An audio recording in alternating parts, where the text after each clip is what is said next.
why is Bitcoin considered as the benchmark then? Okay. The cryptocurrency is, like I said, cryptocurrency is a new technology for circulation of money. Now, this new technology is like I explained to my students, it's like imagine you have a building, okay? You can build a building, but you have two problems. You need water to this building, and you need electricity to this building. So you have to have a pipe. Pipes, these pipes, in order for every floor and every room you are, you can use water and you can use electricity. Okay. Cryptocurrency is a type, is this type. It helps you to use money uh, anywhere you are, no matter what, even if you don't have a bank account, even if you don't want to show your face, etc., etc. So anybody in the world with the connection, it can have money. I can send money to another person only with internet connection. All right. So just connection between two people. Don't need intermediation. You don't need a sophisticated bank, or we don't need a Visa card or anything like this. So and then cryptocurrency can create money too, can create wealth also. And this part is a little bit more sophisticated. We probably want to talk about it later. So the creation of the Bitcoin, I mean the cryptocurrency was starting by Bitcoin. Bitcoin was the first cryptocurrency, and it was the first blockchain also. The blockchain, like I said, is a technology of crypto things that was created before Satoshi, and Satoshi went to this university and find this technology and grab it and use it. Okay, why is it a blockchain is very important? Because it helps you to decentralize your activities. You know, everything, every ledger, it's like a ledger, but ledger not made by computers by one person or by centralized person. It can be anybody all over the world. A lot of people, they see informations, and these people, they can I mean, because it's crypto, so they are crypted information. If they decrypted the information, that means they know, they see, because like you buy $100 Bitcoin. So they see that. If they see that, they can bring it, okay, to they can send it to the Bitcoin, I mean, to the blockchain, and they create a block. Okay, this is like a very simplistic explanation of the Bitcoin. Okay, so, and this person, the same person who validate this transaction cannot change it. He doesn't have power to change it. Well, for example, if you go to the bank and you are a teller, the person who work in the bank, and I give you $100, okay, cash of my money, you can put in your pocket and put zero or put $1 in my bank account. That's not a problem. Or you can put $100, another person can hack the same system of the bank and change this $100 to $1. In a blockchain, no. Nobody can change it. Not even the guy who created the Bitcoin blockchain. So that's how strong this technology is. It's very strong, and it has a lot of credibility. Okay, and that's very known. People know but the cryptocurrency. So now there is a lot of different type of cryptocurrencies. Okay, there is a Bitcoin, and then after the Bitcoin was like I said, a Bitcoin, before I finished the Bitcoin, it was created for transactions to eliminate a middleman. So for human, anywhere in the world, to send money between us, you don't need to get involved. Any bank, any government, I don't care. Even if I am in country with the war, country with no banks, and you are in anywhere you are, you can send me money and receive money from me and use it. Okay, so that's why the Bitcoin was created. Plus, of course, is not in the hand of a government. It's decentralized, completely decentralized, meaning nobody is the boss. And why the Bitcoin is the best? Because Bitcoin, it has no issuer. Nobody issue it. I mean, besides Satoshi and two other guys who help him to send. This is like a type of software you have in your computer, but it has no owner.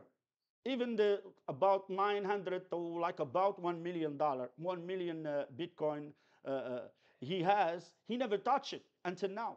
Okay, so it's just like consider Bitcoin as it has no owner. Imagine Apple business has no owner. It's very hard for you to imagine that. Okay, so Bitcoin has no owner, zero owner. It's just like right there. Okay, whatever you buy, if you buy $100 of the Bitcoin, it's yours.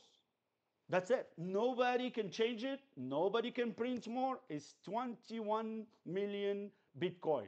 And it's never going to be more. It's never going to be less. And it's not going to change at all. Okay? So that's what make the superior things for Bitcoin. Now for Ethereum and Ethereum, it's like a Microsoft of the computer.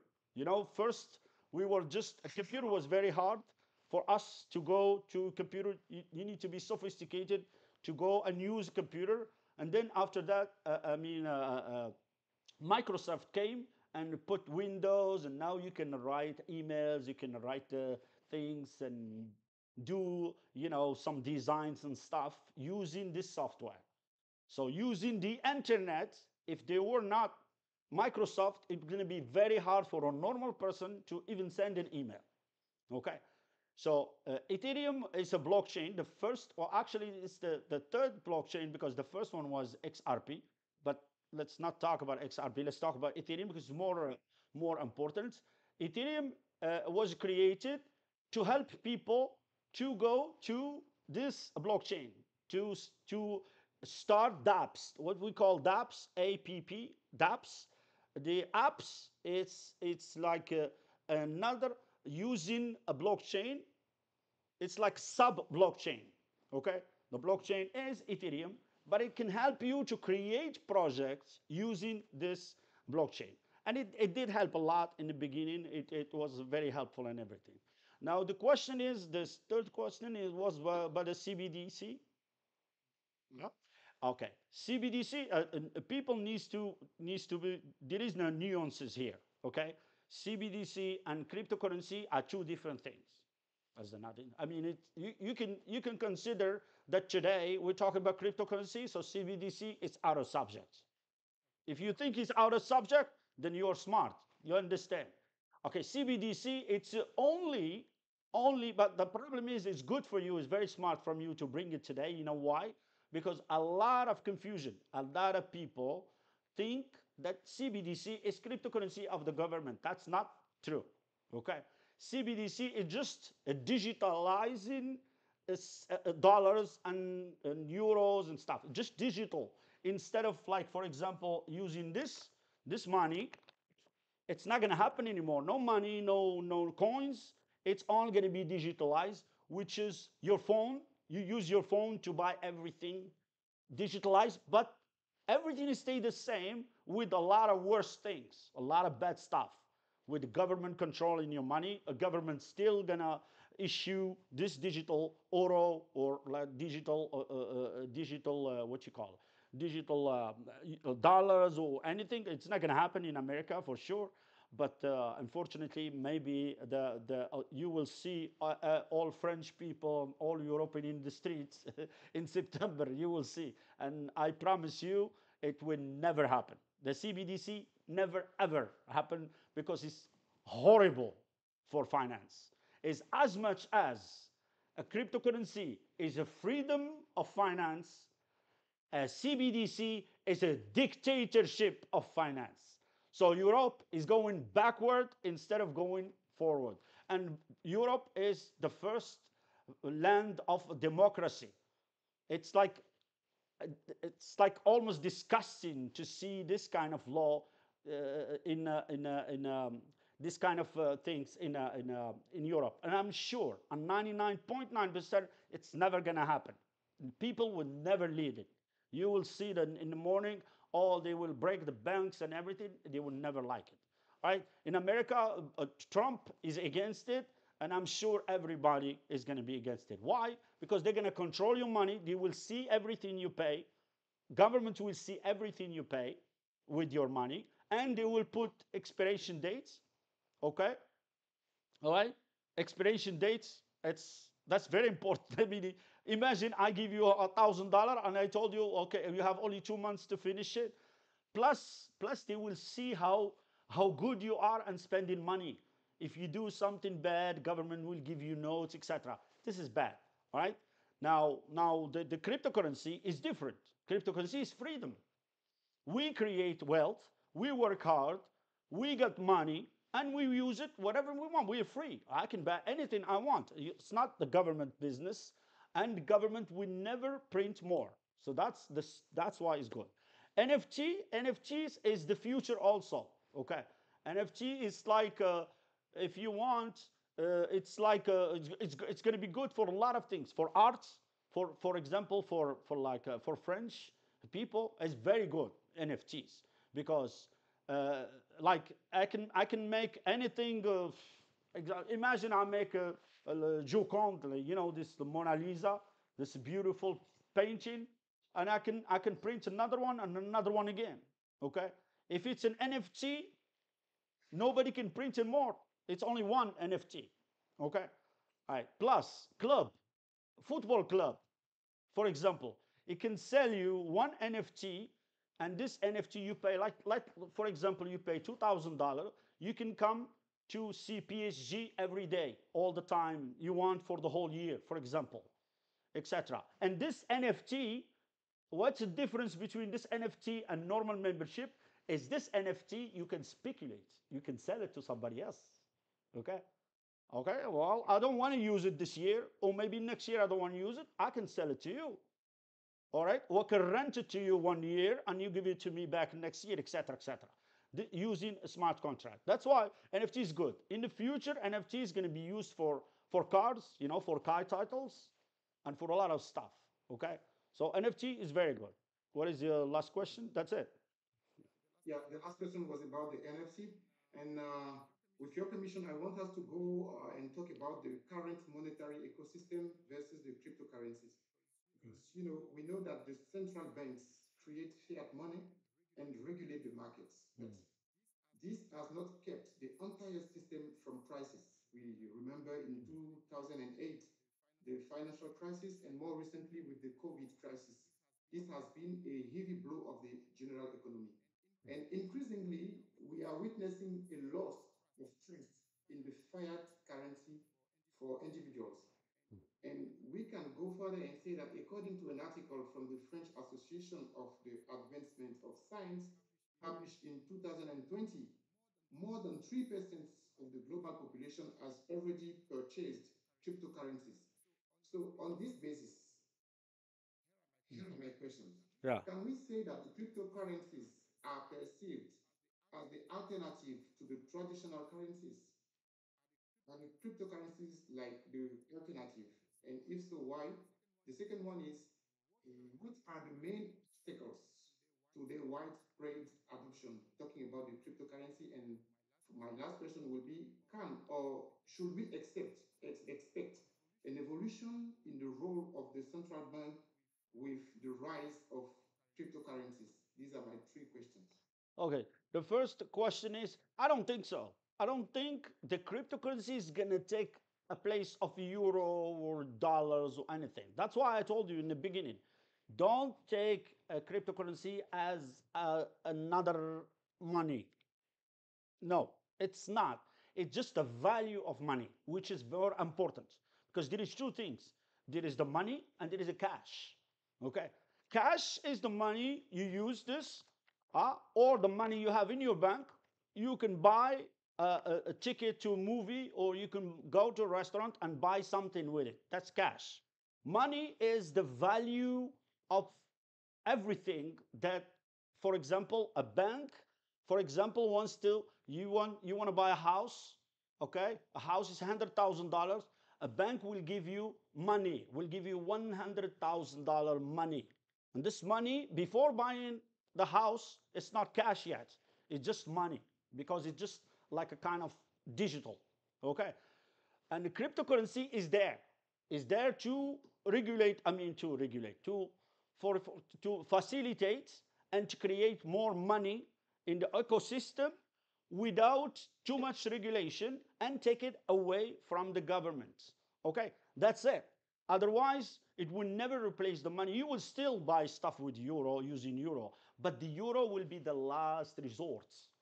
Okay, the value of the euro will never be like before, because before it used to be like a government print the euro whenever they have a project, big project, they just print. Okay, now if you put, like, for example, your strategy in bitcoin, or a strategic reserve or something like this, you have the money that it's not in control, that the government is not in control. Now this, you people will make good money, and you will be less inflation, and etc, etc. So at the end, you can use the crypto, I mean, you can use the euro, it's not important. Okay, by the way, in the future, nobody's going to use cash anyway. Okay, it's all going to be value of the money via your phone, etc. So you're going to be paying everything using your phone. So we will be using basically any crypto. It's not very important what currency we're going to use. All right. The most important part is the value. The second question: what main obstacle to it's the main obstacle for cryptocurrency is the regulations, government regulations.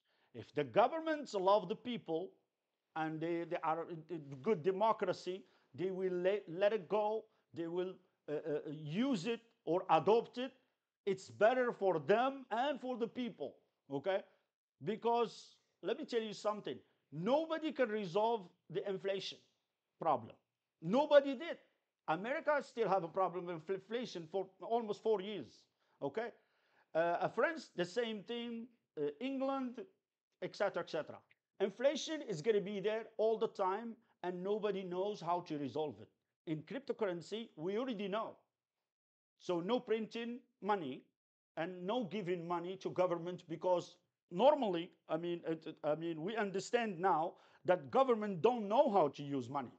Okay, so money for government, no, they can take our taxes, but don't touch the money. Let us create our money. Okay, the last one is, can or show expert a central bank rise? Excuse me, just for your information, Oh. the call will be end in 5 minutes. Oh. And have also left also the new link in the comment. So Sure. see you in 5 minutes. Oh, sure, no problem. Okay, or should expert an evolution in the role of central bank in the rise of cryptocurrency? Well, the cryptocurrency has evolved a lot because of institutions. Okay, like you see in the beginning, it was not that many people who use it, the cryptocurrency. It was like just a few trader or something. Now banks, governments invest in cryptocurrency and everything, and that's good. That's very good for us. That's why the Bitcoin is going only up. It's never going down, because more people come in, and institutions come in, and the people who wants to keep there for a long time. All right. Any other question? Yeah. No, thank you. I think that will be fine for Yeah, this part. thank you. I will give the floor to Mr. Wadi. Mr. Wadi.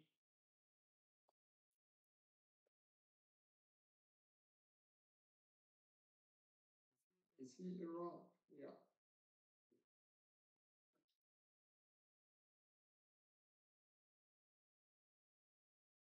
Bitcoin as strategic reserve. That's a good question. Um, excuse me, I think they are all connected to the new link. So I need Oh, you to see the new link, please. sure. Okay, so we need to cut. Can you cut? You're gonna cut? Glory.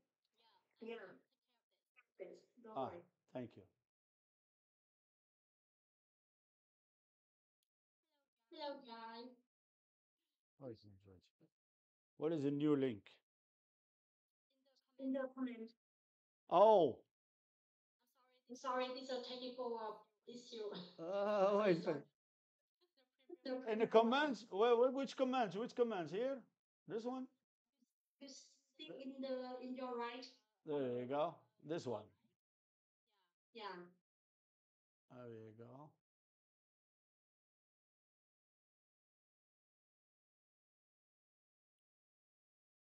Is it?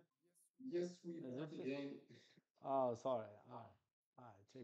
Take this away from me. How can I take this? Oh, this is much better. We can see everyone here. All right, cool. Great.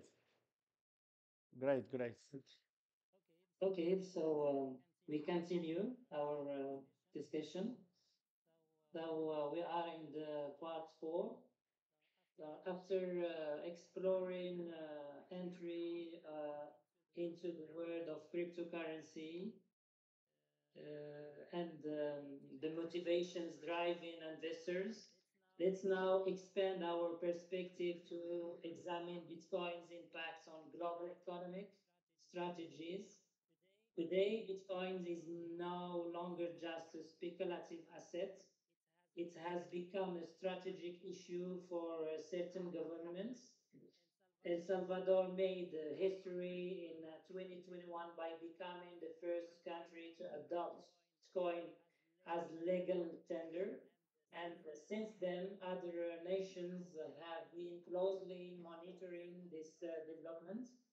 In the United States, President Donald Trump has recently adopted a more open stance on cryptocurrencies, acknowledging their strategic potential. In this evolving landscape, several key questions arise. How the governments perceive Bitcoin today? Could Bitcoin eventually replace gold as the ultimate safe haven asset? And the last question, what are the potential risks of a country chooses to invest heavily in Bitcoin? Thank you. Okay, the first question is how is the US market? You said, what was it? How the governments perceive Bitcoin today? Okay, can someone turn their mic off because it's making noise? Someone's mic needs to go off. All right. Okay. Governments for right now don't like it. Well, government they ignore the utility. I mean the greatness of the cryptocurrency or the new technology. They don't like it. Okay, because it's not because the cryptocurrency is bad, just because they ignore the utility. They like it the way the printing machine, let's just print and let the people suffer at the end and let people getting more poor. All right, so this is like normal. Okay, you're going to tell me America was the first country they hated this technology. That's for sure. In America, they understand the money, they understand a lot of things. France, the same thing. England, the same thing. In the beginning, they didn't like it because they just didn't understand it. And it's like a fear of like a philosopher said, a fear of the something that you don't know. You know, what's something you don't know, you're just like scared from it. When you get to know it, you become more familiar with it. All right. So cryptocurrency is mostly new technology. It's not a money thing or anything like this. It's just a new technology and a new way to circulate the money. So more sophisticated and more secure. Plus, there is a part of the blockchain that we didn't have chance to talk about it. That it's gonna be that's gonna revolutionize the whole world, which is blockchain. Blockchain, we're going to be using blockchain for identity, for passports, for governments, things, managements, and beside the money. Okay, it's like a new information system. So it's it's a new technology. So when the government don't know these things, they just don't understand it.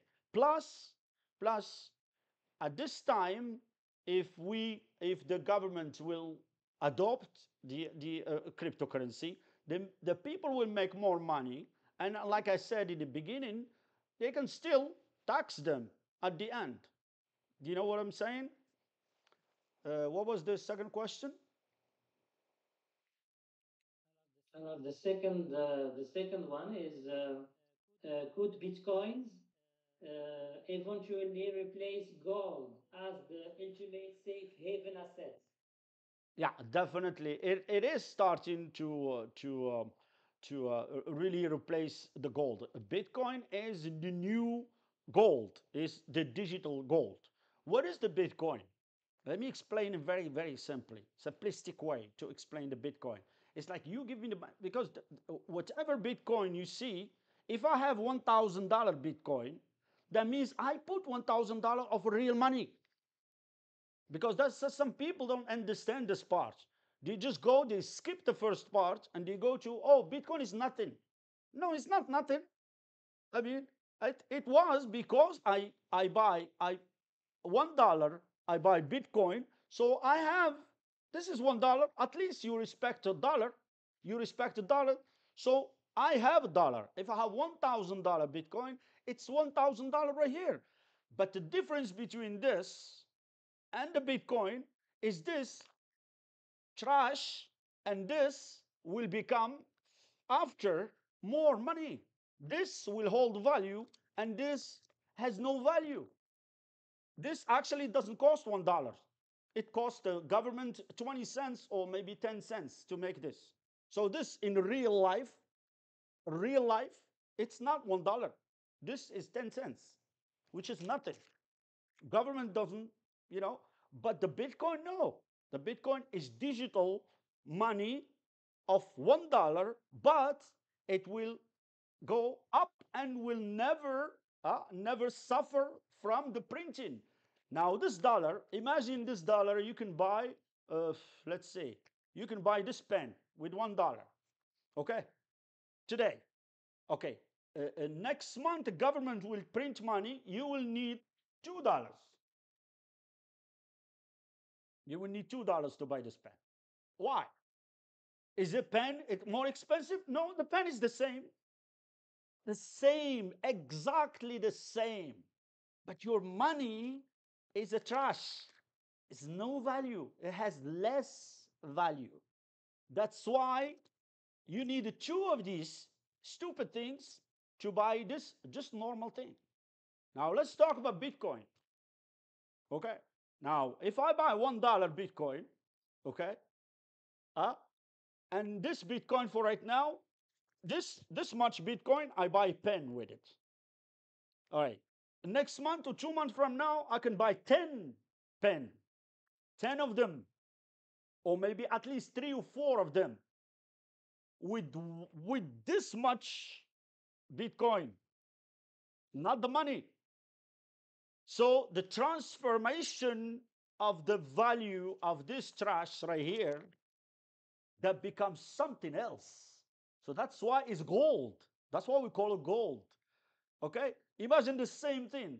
The house in America at 2008 or maybe 2010, yeah, 2013, let's say 2013, in America used to be $200,000. You can buy a house, a normal house, $200,000 to buy one house. This $2,000 house, it was like 660 something Bitcoin at this time. Okay? After, in 2019, you need to have 64 Bitcoin to buy the same house. Well, the same house cost $350,000 in money. In dollars, it costs more. In euros, the same thing. I promise you. Go check the price of your house 10 years before. You're going to see probably the same thing. $200,000, 200,000 euro, your house 10 years later, 5 years after, maybe 300 or $400,000. And using Bitcoin was 600 Bitcoin. Now using Bitcoin is only 44.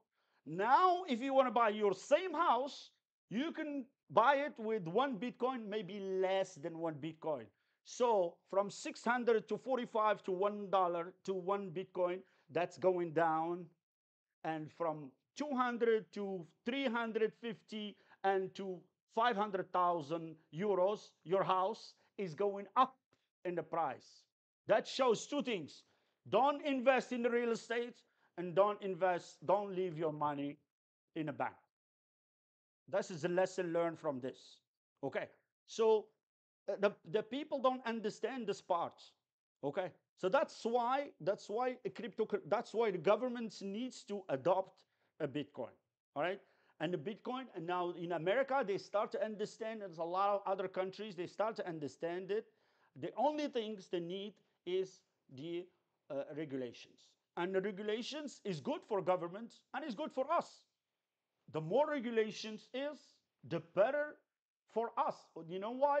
Because the 95% of people who's not investing in the crypto, they will come when they see everything is regulated.